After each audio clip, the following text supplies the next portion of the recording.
Okay guys, nandito na ako sa Cagayan at dito na yung boundary ng Cagayan at saka Isabela, Santa Maria. Okay, at ang ganda ng view. Yan siya po yung dito po yung boundary ng Cagayan at saka Isabela, Santa Maria, Isabela. So, nandiyan na. Yan, ayan na yung motor natin.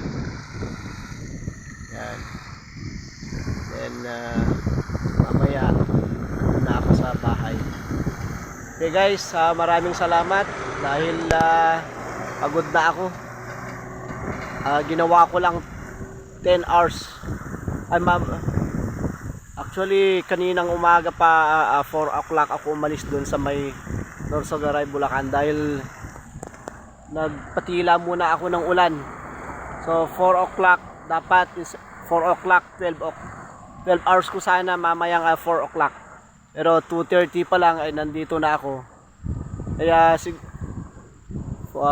o'clock, 2:30, 1.5 hours. 10 hours lang biyahe ko. So magaling. Kaya ko pala ng 10 hours, 10.5 hours. Hindi 12 hours. So pagka ulit bibiyahin ko ulit baka yung 10.5 magiging 8 na yun. Okay, maraming salamat.